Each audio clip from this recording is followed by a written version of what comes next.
This week's scenario is Close Quarters. It consists of 2 flags. The friendly flag can be dominated for 1 CP. The enemy flag can be controlled for 1 CP or dominated for 2 CPs. Victory conditions consist of 5 control points or caster assassination. Alright, Pokey here. I'm back with Mordikaar and the typical list that you've seen before from him. I decided to make a couple small changes to the list from what you saw before. I added in the Cataphract, dropping the Archidon. I was able to also, just minor changes. I was hoping that this could be a little more of a infantry killing, do some stuff list, denying magic and whatnot. So let's see how it plays out. Hi everyone, this is Gaston, and I am here playing somebody else's list. This Kreoss 2 list was made by Regleant on the forums. You should definitely check out his thread, Kreoss 2 Rebooted, and then also the China Team Cup battle report thread that he's made as well. Both are fantastic reads by a fantastic player. So we're going to get this list on video today and see how it goes. So deployment wise, I had actually reached out to him and sought his advice on how he sets his army up and where things go. And one of the things he talked about was making a Bastion horseshoe around Kreoss in order to protect him. The idea being that you want Kreoss further up the field, you want him on top of a flag, on top of an objective in a zone, it's a threatening scenario, so that way your opponent's coming towards you. The Bastions are there to kind of wrap around him, prevent enemy models from getting to him. We're setting the Flamebringers up on the other flank. They are pretty much the only thing in this army that actually has Pathfinder, so they're going to try to take advantage of that force there. The Knights I'm just kind of keeping centrally. They are going to benefit from advanced move, and then we'll see where they go based on how my opponent ends up deploying. When I do set up the Flamebringers, I make sure one of them is within 6 inches of Kreoss, so that way he can put Invulnerable Resolve on them. And I'm just keeping Gravis central as well, so that way I can take advantage of his Dispel Flail. The Knights are going around, just kind of getting tucked somewhere in the middle of the army. They'll also unpack where they need to.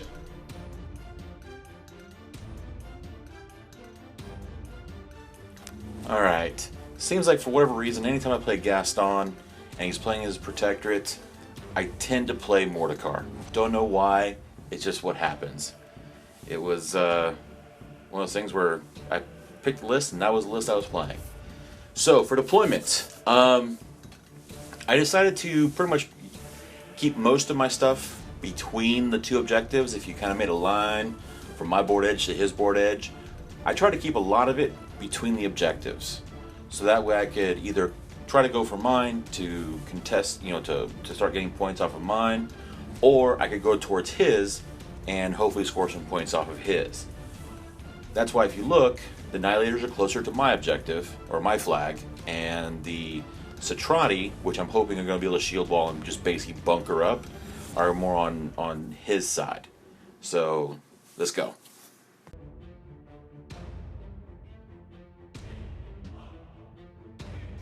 There isn't much mystery where the Errants are going to end up going and where the daughters go. I am trying to place them so that way they have favorable matchups, and I actually end up moving the daughters down to the bottom flank so that way they can kind of jam up and tie up the Cetrati. And then we're going to have the Errants take on the Nihilators. The one thing I am doing is I'm making sure that they're kind of in a single file line, so that way I'm not messing up the advanced movement of the Knights Exemplar. I'm explaining this to my opponent with crazy hand gestures for some reason.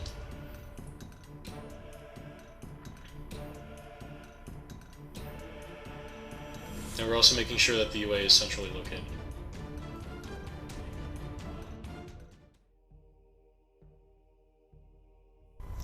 So since I'm going first, go ahead and take my advanced move with the Knights, and then we will get off to a good start.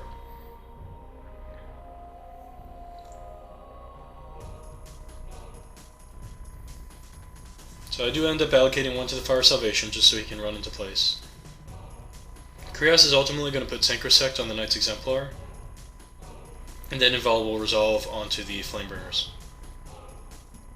Here we're just doing a little bit of a land grab with the Daughters of the Flame, so that way we're pretty far up right off the bat, and it gives him something to a little bit of pause and pushes him off a little bit.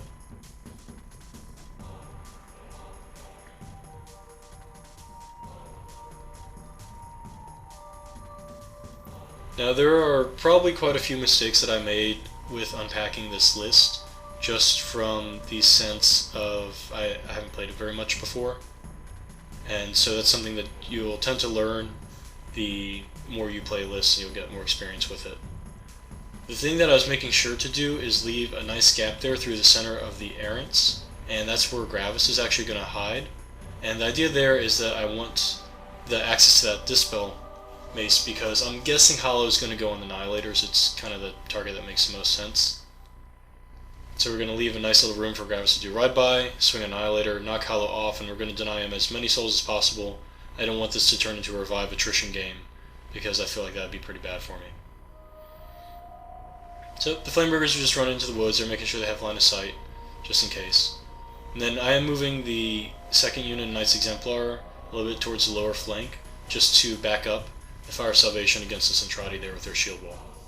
And then finally Gravis is going to move behind his wall and hang out there just in case I need him. Alright, turn 1. I really forgot how miserable it is to play against Protectorate. Maybe not just Protectorate, maybe it's just Gaston. I don't know, I really don't know. Maybe it's just Gaston's Protectorate. Well, anyways, so looking at the way the field was set up, he basically went more than halfway across the field. So I went to try to go for first blood. So I was able to take the Drake, move forward, spray the front girl. I guess she didn't like being sprayed. It's whatever. It's what happens. Then now I have to advance far enough forward to where I don't die right away, but yet I get close enough to where I can do something next turn. So I will more than likely pop feet this first turn. So that means everything's going to have to be within 14 inches of Mordikaar to allow his feet the most benefits. And I'm hoping that by popping feet, it allows me to keep Gaston's forces from attacking me, because they probably can hit, but if they miss, that kind of screws up the whole order of activation. Things don't go right, and it just kind of works out that way. I'm hoping it works that way, anyways.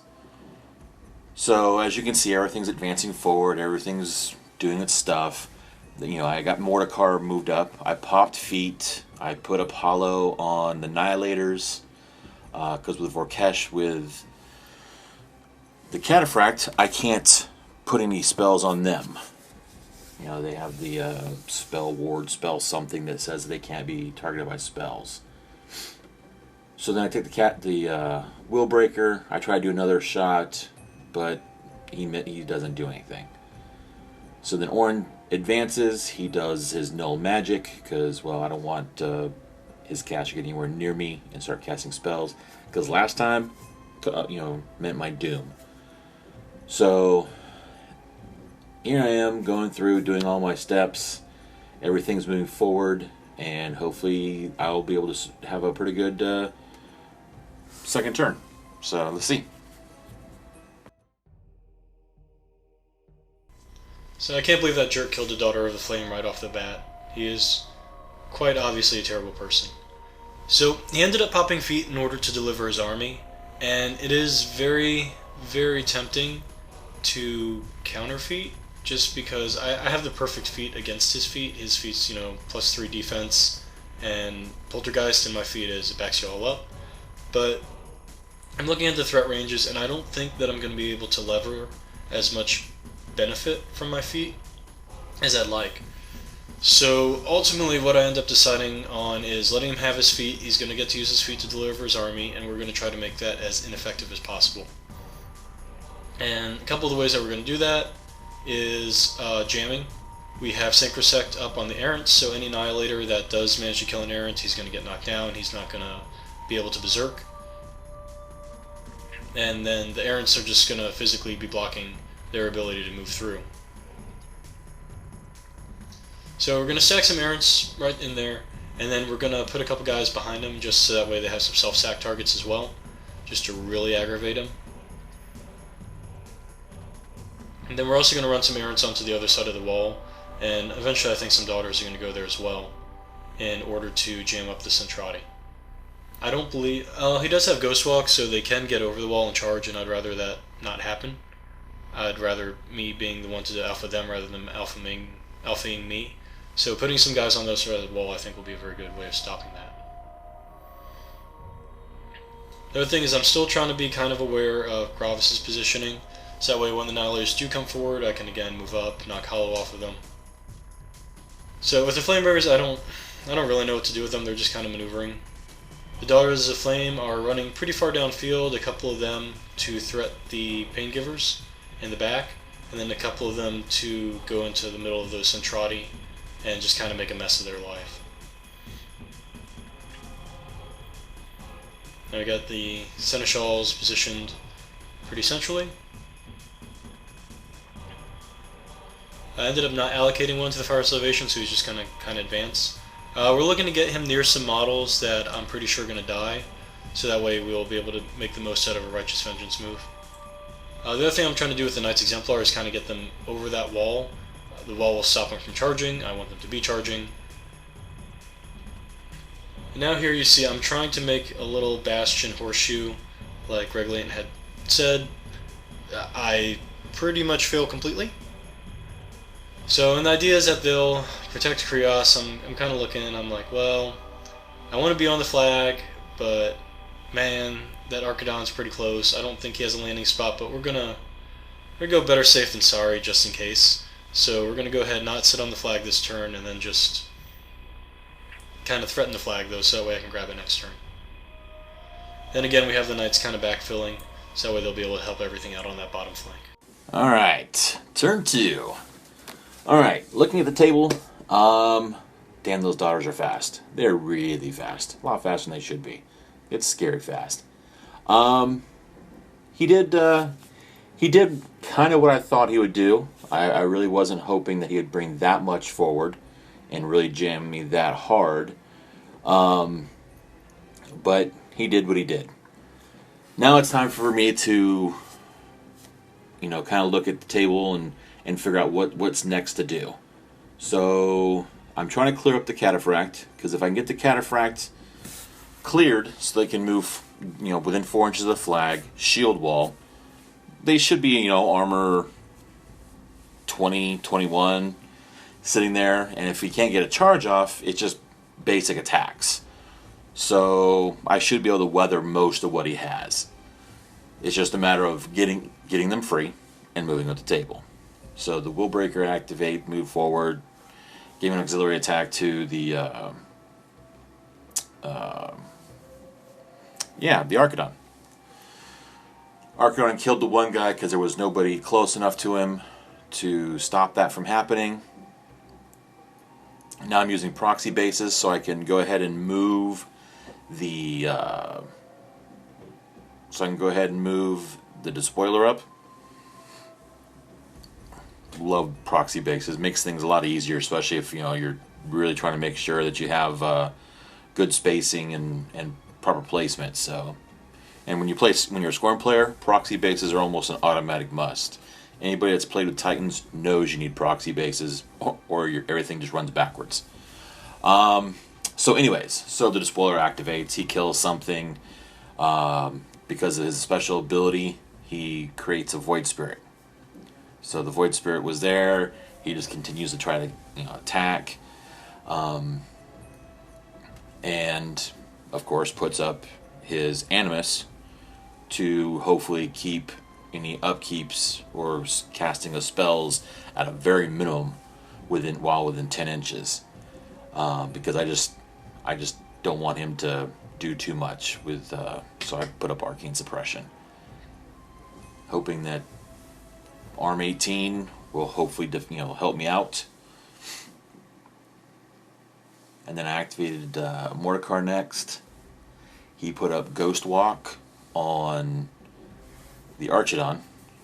Main reason for that is because if my plan goes to the way I want it to, I don't want him to get any free strikes on me when I go flying and killing another model. But you never know how plans work out, so it's kind of all up in the air, as it were. but I did want to make sure that I was able to get him there if everything worked out. So then now I'm doing an Essence Blast, which is a nice little spell, and I was able to hit all 3 of those, what is it, Errants? Something like that. Or I was able to basically hit all of them, not necessarily hit, but I was able to target all of them because they were all under the spray. And here's where my big mistake in this game happened. I will apologize ahead of time for anybody watching this, but Orin just shot his arc lightning into the back of my Cetrati. And with Vorkesh there, they can't be targeted. But at the time of the game, it was forgotten. It was a bad mistake. Apologize to everybody out there. Huge mistake. If it's any consolation, I actually did huge amounts of damage. A lot more damage than I thought I was going to do to my own dudes with arc lightning. I didn't think that would be possible. But I did. But I was able to still get the daughter. So that kind of was a big mistake on my side. And now I'm activating the Nihilators. They're advancing.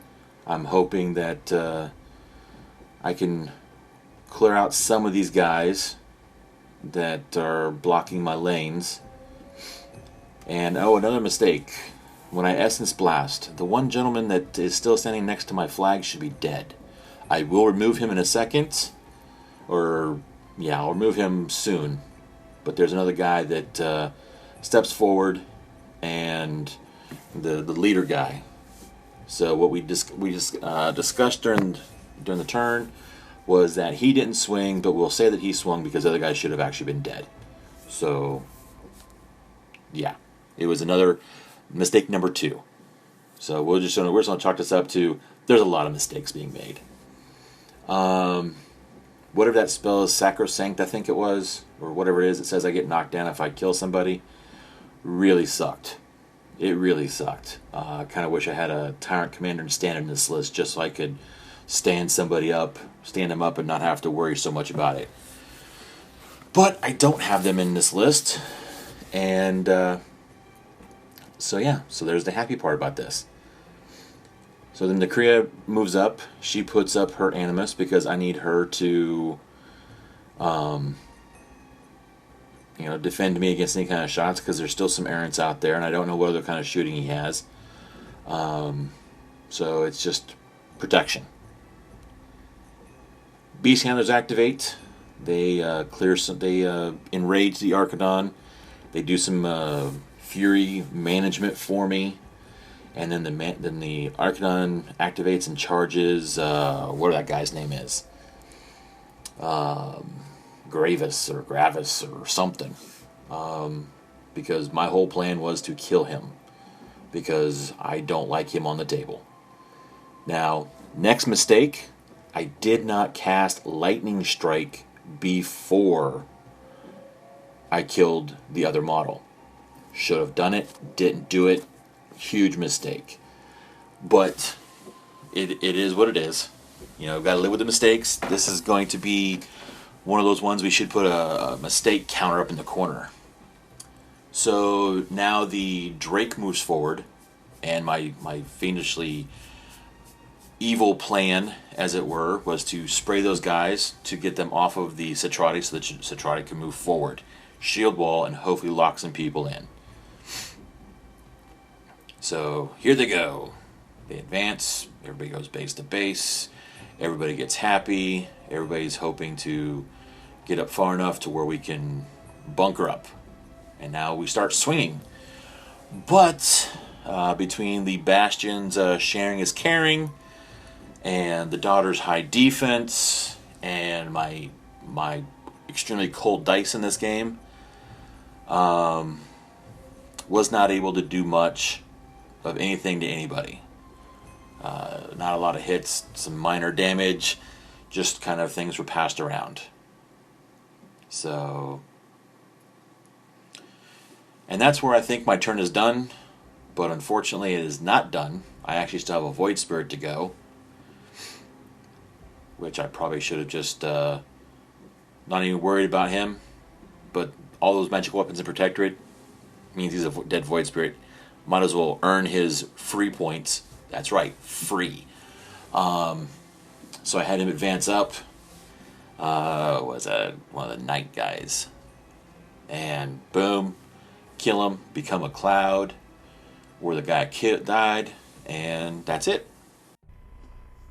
So I ended up losing a bunch of Errants, which was sad, but I think ultimately my patience is going to pay off in a pretty big way here. Because now there's a lot of stuff in range for my feet turn, and we're going to do our best to make the most of it. So Kreoss is going to drop his 2 upkeep spells. He's just going to camp a bunch, because I'm grabbing that flag this turn, and I'm going to be popping feet, and more armor is always a good thing. But we are going to go ahead and allocate 3 to Fire of Salvation. I was talking about poor placement and unpacking the army. I didn't really give Fire of Salvation anywhere to go for a Righteous Vengeance move.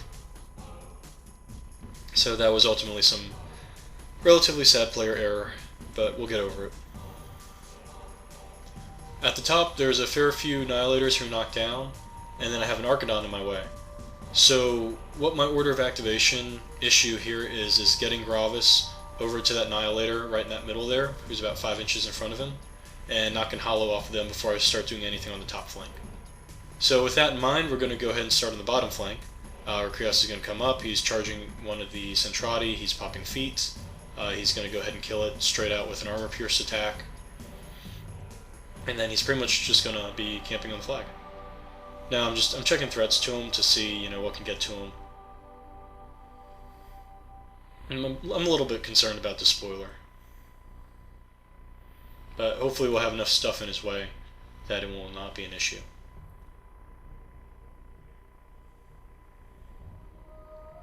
So next up is just, again, it's order of activation issues. They're pretty much all self-imposed problems. I've got the Knight Exemplar Seneschal standing in front of Fire of Salvation, standing in front of the Bastions, and how to best use them, how to best move them around. So just checking his stats on things when I need to kill him.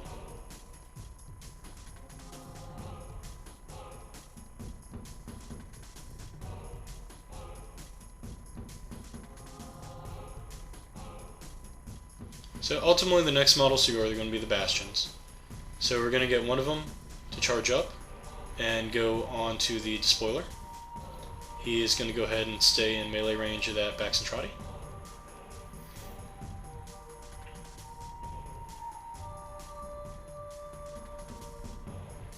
Next up we have a Bastion here. He's charging a little bit to the side, and we're fiddling around a lot with movement, line of sight, and how far I can get him. Just trying to be as precise as possible with that. So he will not get the charge bonus, but he will get 2 Weapon Master swings, which is plenty nice. Then again, we have another Bastion charging here through that small gap between the Daughter of the Flame and Fire of Salvation. Proxy bases reach, trying to be nice. He will get the charge bonus. Got the other Bastion just running around to have a better position next turn. And then that Bastion here, we're just trying to do my best to get 3 inches, and then reach on the Archidon, so that way I can get that bonus die to damage.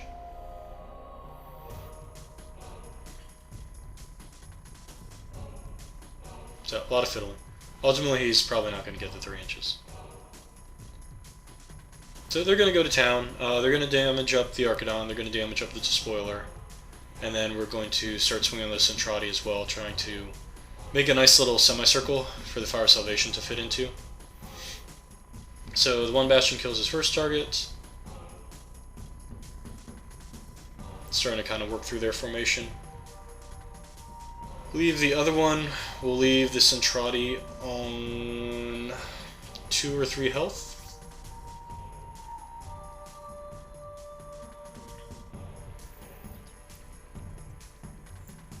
Yep. So we got one Cetrati there on 2 health, one Cetrati there on 3 health. So what we're going to do is probably one of my favorite parts of the game is charge the Daughters of the Flame into them and auto-hit them all. The one will get auto-hit twice for 2 health damage, and the other one will get auto-hit 3 times with the feet for 3 damage, and just automatically pick them up. So it's always fun getting to do that. So next up we still have this pesky Archidon in the way. So we're gonna use some Knights Exemplar. That pink marker there is marking a cloud dropped by the Void Spirit. So one of the Knights will run through that, and unfortunately he's not going to make it. And what that's ultimately going to do is just power up his buddies. So we get 2 Knights onto the Archidon, the rest of them are going to run. And that'll be 4 Weapon Master swings right there.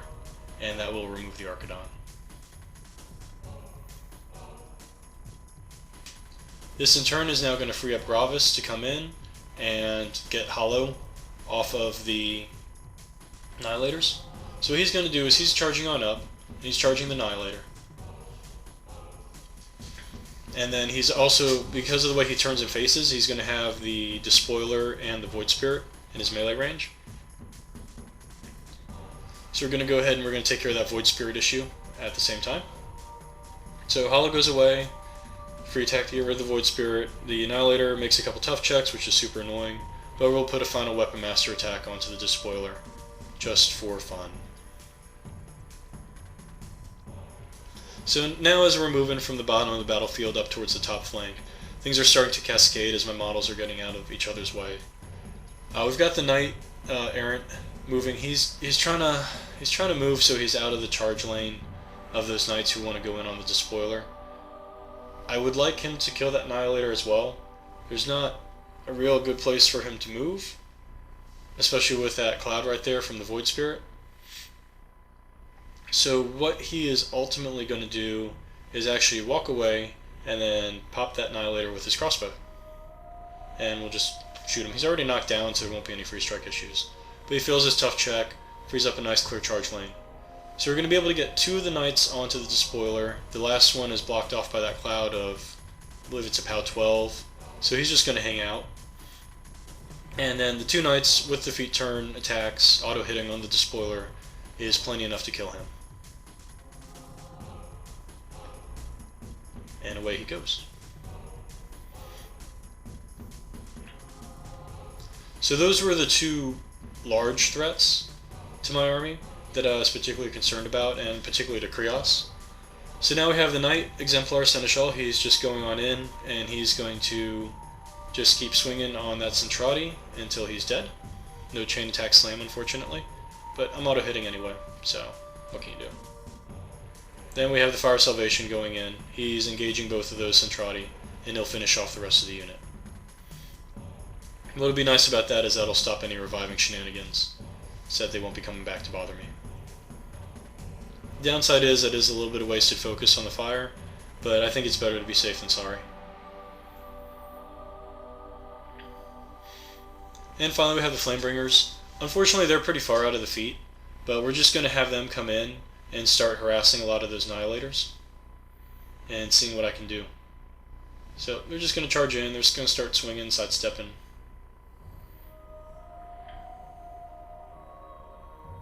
They'll hit, and I think he has a pretty good amount of failed tough checks. So sidestep wise, we end up sidestepping to the guy in the back who's, I think he's knocked down, so he ends up just kind of dying, and then with her initials and the horse, and then the other one ends up, I guess the horse doesn't kill the Annihilator, so the other one ends up removing them. They're going to light cav around. One of them's going to light cav up to the flag to both threaten that. He's contesting right now, but I want to put some pressure on him, and the other ones will just be there to contest as well. Alright, turn 3. Let's see if we can compound the mistakes. Well, as you can tell, there's a lot less Skorne beastage on my side of the table, or on the table at all. So, last turn, Gaston was able to score a control point, and now I have to figure out how to try to stop that from happening. He was able to go between all the stuff that was in there, and his feat, of course, which, wow, an amazing feat. Amazing feat. Hey, I get to auto-hit you, and I get to hit you a second time if I only have one, just an additional swing, because, well, it's my feat. Really impressive. I mean, it was really, really impressive. So, start with Orin. Orin moves over. Boom. Takes a shot at one of the Bastions, because, well, he could hit that. And arcs into, I think, one of the girls, or 2 guys, and just doesn't do too much damage to the Bastions or the other guy, but just does what he can to to the one daughter. Now we're checking to see if the baby that I've been not using the entire game, hooray for 2 points I don't use, is in the contesting area, which he is, thank goodness. Now the beast handlers, they do their thing, they advance up, trying to still do some stuff on the other side, trying to make sure my beasts are enraged and healed and all this other happy stuff. Activate the Willbreaker. Oh, and they also swung, the beast handlers also swung on that one daughter, failing to kill her. I guess map 5 just doesn't mean you can hit anything. Willbreaker activates, puts a Puppet Master on the Krea. Got a plan here. That's why she needs it. And then Mordikaar moves over and puts up and revives 2 Nihilators, which is a nice, handy little spell. Kind of wish I had some Cataphract. You know, once Vorkesh went away, left on the table, so I can actually bring some of them back, because that would be very nice and handy. But no Cataphract, so no bringing them back. So now we start swinging with the Nihilators. Once they've been, you know, the 2 came back, we then start swinging away, hoping to do some clearing of the house. And remember earlier when I said dice were really kind of cold and not really doing a whole bunch? Yeah, that's happening again. So yeah. So we're just swinging and doing stuff and hoping to kill off as much as possible, because, well, right now I'm being outnumbered 2-1 by Protectorate. Not uncommon. It's Protectorate. They have a lot of infantry choices. But yeah. So start off with the Drake. He's enraged, so he charges in on the Jack. Does what he can to try to just as much damage as possible. So I'm just buying attacks. I think he's low enough defense that it's easy enough for me to hit. And POW 14, it works out. Now the nice thing, the Krea has flank with the Drake. So that's the whole reason for them both getting enraged. With any luck, the 2 of them can take down 1 Protectorate heavy. So here's what we go through. We do all the happy stuff. We the happy little dice rolling and the damage marking and hoping things go away. And then we Puppet Master and still, don't quite kill it. So damn. So that turn was a little bit surprising. I always tend to underestimate what the Drake and the Krea can do, particularly when, they have the flank bonus from each other. So the Fire of Salvation is pretty beat up. He still has Movement Cortex and his Fist, but his Mace is out now. So we're going to go ahead, we're going to stay camped on my flag, and give him 3 and just keep the 4 for the armor. So we're just going to start by trying to clear off his flag and get a little additional scenario pressure there. So the Flamebringers are just advancing at this point, and they're just going to start kill, sidestep, do their thing.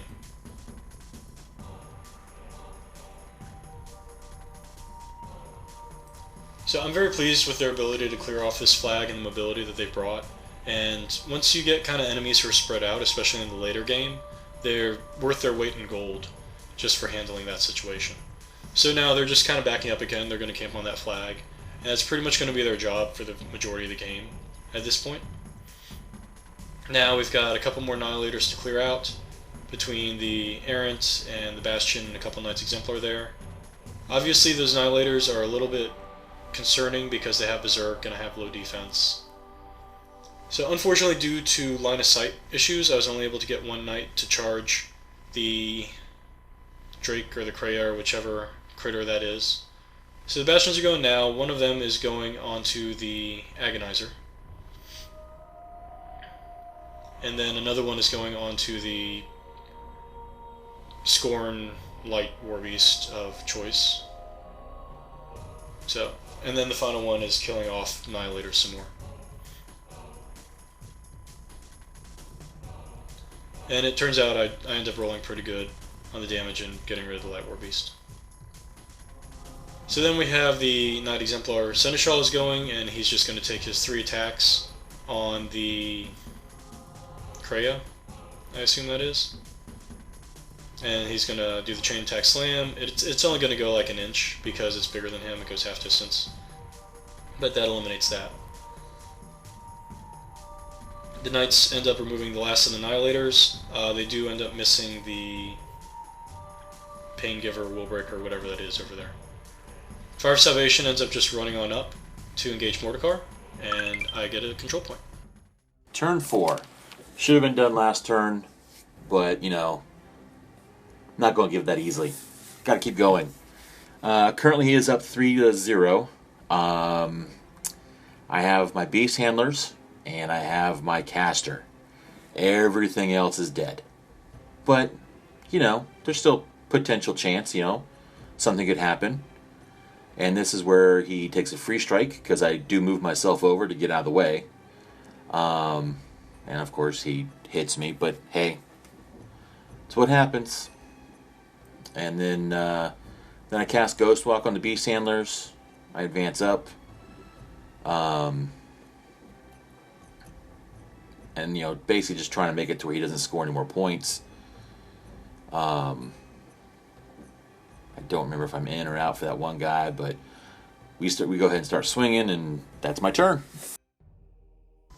So he was able to get enough models in to contest both points, so I wasn't able to win on scenario. But we're going to go ahead, we're going to allocate 3 out to the Fire of Salvation. Then he's just going to walk on up to Mordikaar, he's going to use his imprint. So now he's rolling 3 dice on the fist, and then 2 dice on the damaged flail. And that'll be Assassination and Victory. Thanks for watching. Alright, afterthoughts. Before I face up against Gaston's Protectorate, I'm going to have to rethink about how I want to play against it. Definitely not that Mordikaar list, but it will be something. I gotta take my revenge somehow. It is a good list. I think the list has some good potentials. Just need to, I guess, figure out how to run it better, I guess is the best way to do it. Gaston played an amazing game. His dice were right where they needed to be. There was plenty of mistakes on my side, which I can't blame that for the game. I really can't. It was still, you know, still a decent game. Maybe I got a little tunnel visioned when it came to trying to kill off Gravis. Maybe I should have played a little more safe and maybe bunkered up around my side, or not really sure. There's a lot of hindsight 2020, shoulda, woulda, coulda type of stuff, but yep, maybe next time. Maybe next time. Thanks again for watching, and we'll see y'all later.